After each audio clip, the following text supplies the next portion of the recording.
Greetings! I'm Stachelin, here to help you today with having a long-term Minecraft world, a forever world, some might say.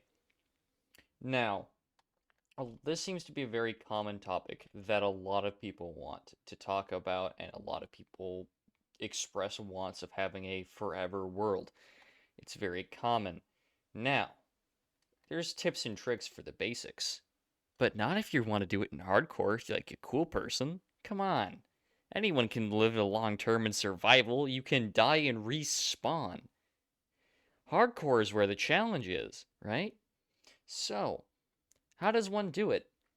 Well, there's a lot of steps to it. It's a pretty regimented system, and your steps are pretty well in order. So, let's get into it. The most important thing when you spawn into the world, right? The most important thing is getting gear, right? You gotta have your tools, you gotta have your armor, and then eventually an elytra, etc. Right? So, how do you do that? Well, it's pretty simple. You gotta start out by, chopping trees. You gotta do all the normal Minecraft stuff. Chop trees, go caving, get iron, get diamonds, make your armor. Eventually you'll go and get netherite and do that. Right? It's pretty basic. Of course, then you're going to go in and you're going to enchant your armor, which is a little bit more complicated, but pretty doable. As a general rule of thumb, you need protection, unbreaking, mending, thorns if you want it. And then for your helmet and boots, there's a couple more specific enchants, and depending on the version you are, they change. Like in 1.19, Swift Sneak was added for pants, but pretty basic for the most part, pretty easy to do. You can understand it pretty well. Something that'll help with that is villagers, which I'll get to in a minute.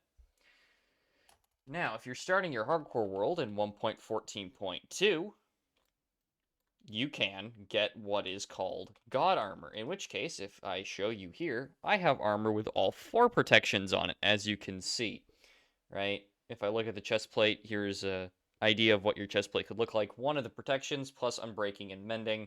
I don't have thorns in this armor, but I could put it on if I wanted to, right? Now, will I recommend that you go and do this your very first time? Actually, yes. Why? Well, the why is because modern Minecraft, in my experience, and I know a lot of people who agree with me, modern Minecraft is genuinely difficult to start out playing in. All the massive caves and whatnot make trying to get materials without repeatedly dying incredibly difficult and incredibly irritating. Having access to the old caves and a much more compact ore distribution is very helpful in this case. It is incredibly beneficial to everybody to have access to that. Now, as to actually making the god armor, that is a very complex process, which I'm not very great at. I have to look up a tutorial every time I do it.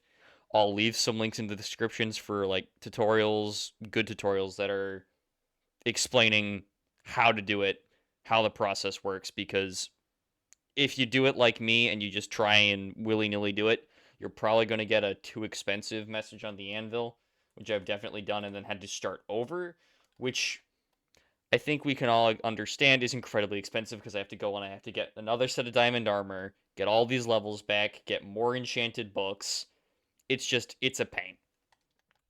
So, step 2, which actually very well helps with step 1, is villager infrastructure.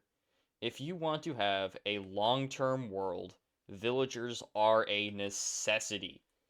You will not be able to survive in a long-term Minecraft world without the use of villagers, and extensive villager use. You might think you can get away with like 3, 4, no. You need a full trading hall of villagers. I am talking an entire city of villagers. Why? Well, to start off with, you need enough librarians to be able to get access to all the enchants that you need to make your armor. In 1.14.2, for example, which I mentioned, enchanted tables are nerfed because you can get all protections on your armor, which means you're getting less enchants and lower level enchants. right?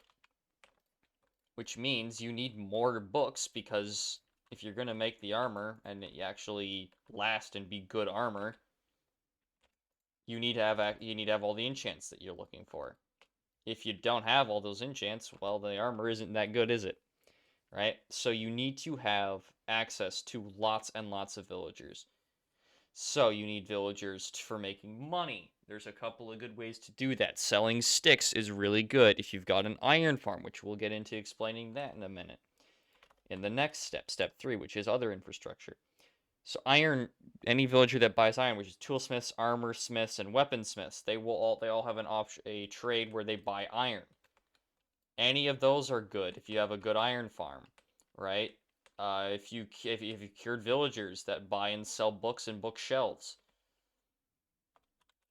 then you can do what's called illegal book trade, in which case, because of the villagers being cured and the way their prices are, you are slowly duplicating emeralds because of the way prices are organized, which is a very interesting and fun little way to make an infinite amount of money, because you are quite literally duplicating your money. So, beyond that, once you've got your money-making villagers, which coincidentally librarians are also needed for making the armor, so you might as well just do that. Might as well just cure a bunch of librarian villagers and use that, because it's a very, very easy method, and you don't have to go and chop down massive trees for sticks or set up a complex iron farm because you want like 60,000 emeralds. You know, it can be a very good way to do it. If you're not patient, that's probably the way I'd go. Although if you're not patient, I don't know why you want a long-term Minecraft world. It requires a lot of patience. So maybe fix that problem too, but you know, that's another issue for another day, and not this Minecraft and not this Minecraft tutorial. Once you've got that set up, you need, of course, your villagers for your enchants, and then later on, when you're getting to building, you need villagers for tool and or buying blocks, right? Mining quartz is incredibly irritating and difficult to do, and super, super tedious. I don't wish it upon anybody. I would wholeheartedly recommend you just buy it from a stonemason, because they sell quartz blocks. Actually, they'll sell a couple of variants of quartz blocks. They'll sell quartz pillars. I think those are the only variants they sell, but like those are the two main ones that people use. And if you want smooth quartz, you can just cook down the normal quartz that they sell you. That's how you make smooth quartz, by the way. For those of you who might not have known that, that's how you do it. So now you've got your villagers set up. Wonderful.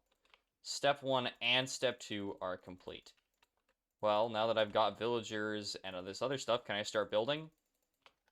Absolutely not. There is still yet more to do. Step 3 is other infrastructure. What do you need? You need farms. You need production. You need industry, my friend. What industry do you need? Well, right in front of us, we got creepers. And what do they drop? Gunpowder. What is gunpowder used for? TNT. Firework rockets, right? Firework rockets. The things that allow you to use elytras. Pretty important item for the game, especially once you get past getting your gear set up. So this is so you can get everywhere in your world, right? Having an elytra is what enables long-term Minecraft worlds, along with the extra infrastructure like villagers, right? These are very, very important. So aside from a creeper farm, what else? Well, I mentioned an iron farm. They're very helpful for making money. Iron is also very good for, I mean, for a lot of things, truthfully. If you look at it, I want to say like a quarter of Minecraft recipes use iron, right? That's a lot. If you're into doing redstone, there's all kinds of needs for iron. You need iron to make pistons, you need to make hoppers, you know? There's a lot of use for iron. So having a good iron farm is very, very helpful.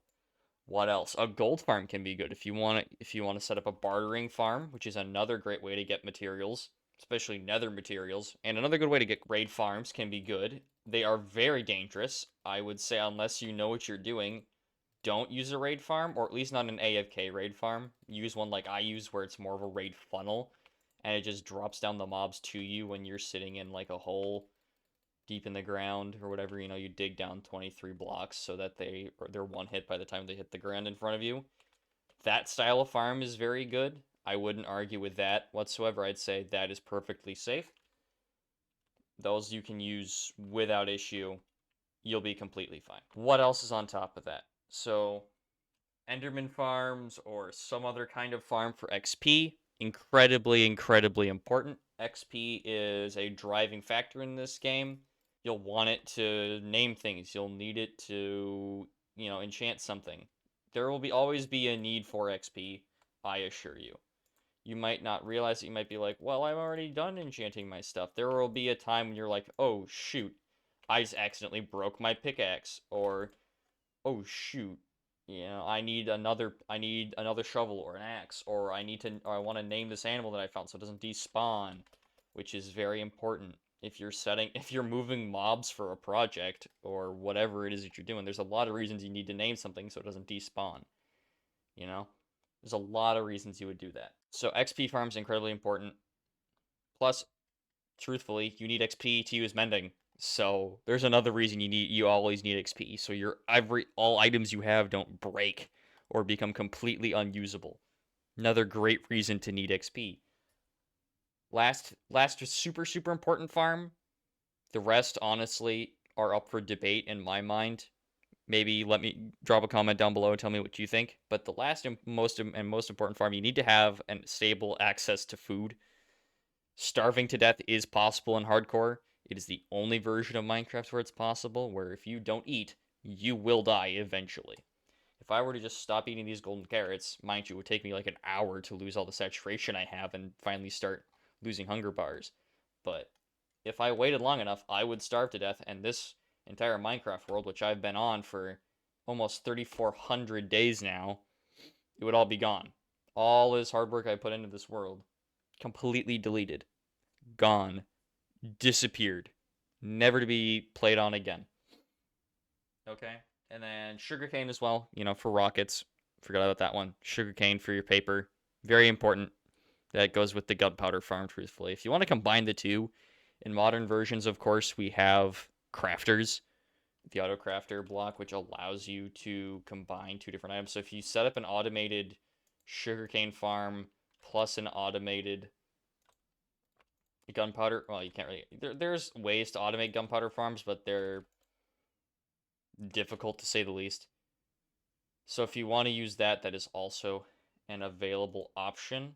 That is actually a really cool way to do it. I've never done it. I don't exactly know how to do it. I just know that it is possible to do. So I'm sure there's tutorials somewhere on how to set that up. You guys can figure that out.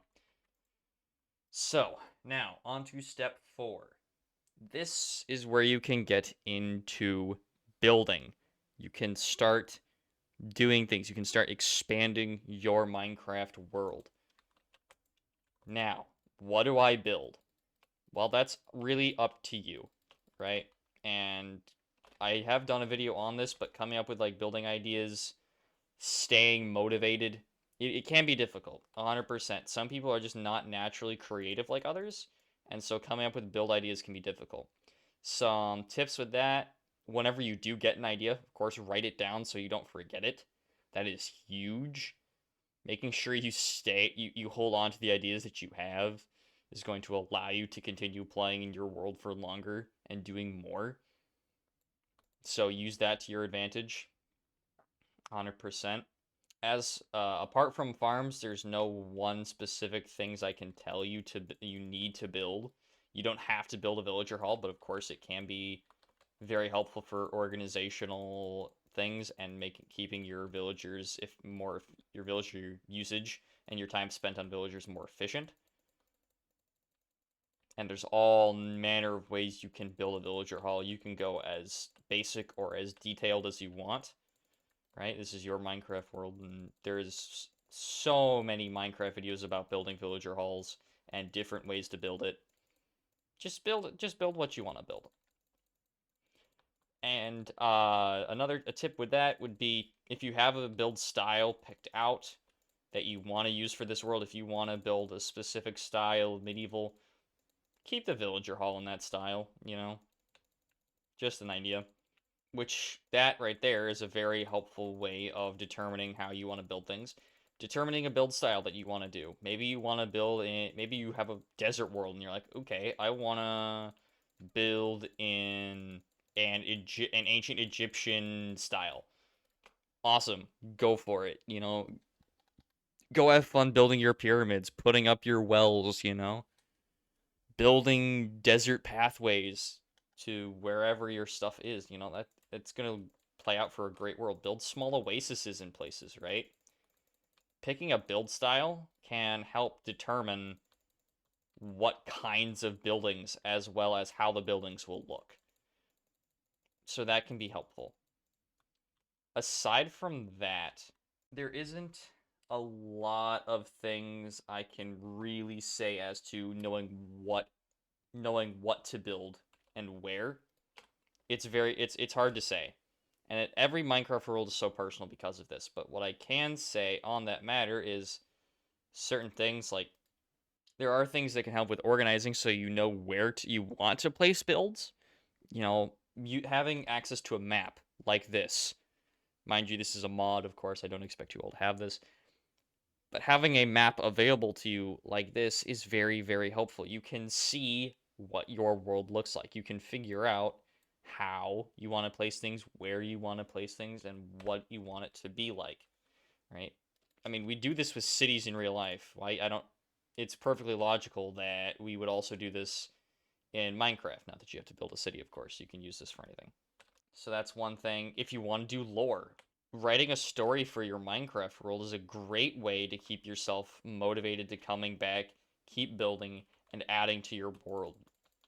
And it helps you know what builds to put where because there's a story. It's decided for you if you've come up with that story. You don't have to worry about it as much. That's one way to do it. A lot of people don't like doing that. That's fine. It's your Minecraft world. It's your choice. One important thing to build, especially if you're in hardcore and you're pretty new to it, make sure you spawn proof wherever you're living. Having a mob creep up on you and kill you, and especially in the early game, is how most Minecrafters die. They're not paying attention, and boom, creeper comes up, blows up, you're gone, dunzo, start your next world. Because especially if you're playing hardcore, right? So having a safe spawn that you can, or not, you don't have to be living at your spawn, but having a safe area where no mobs are going to come and creep up on you is very important. Because if you're playing hardcore, well, dying is the end of your world. So not much of a forever world if you can't play in it, right? Aside from that, there's one final tip I have for you, and that's understanding that failure is a natural part of everything. Just in life, failure is natural. It will happen. You will die in hardcore worlds. It's just bound to happen, right? You might live for 17,000 years in a Minecraft world and then die, and whatever it is that can kill you, it'll probably have creeped up on you and you weren't paying attention and then it happened, you know? It is what it is. So understand that, and if you do die, yes, that sucks, but it's more important that you get back up and try again. If you do die, you might have an urge to be like, well, I don't want to do this anymore for this world. I don't want to build in this style. And that's okay. That can be helpful for changing your mindset and making you want to try and build different things. The best way to get good at building is by just trying different styles and figuring out what you do and don't like. It's the best way to do it. So I think that is all that I have for you guys today. Thank you guys for coming out and watching the video. Appreciate it. Leave a like, subscribe, leave a comment down below. Maybe I missed something. Let me know. If I did, please be kind. Don't just insult me, call me a stupid idiot who doesn't know anything. Please don't. Although it does help with the algorithm, so maybe do that. I don't know. If you want to support me monetarily, check out the Patreon or use code Stachelin at W Energy if you want it. If you want, a little caffeine supplement or you don't like the taste of water. All right, guys. Bye.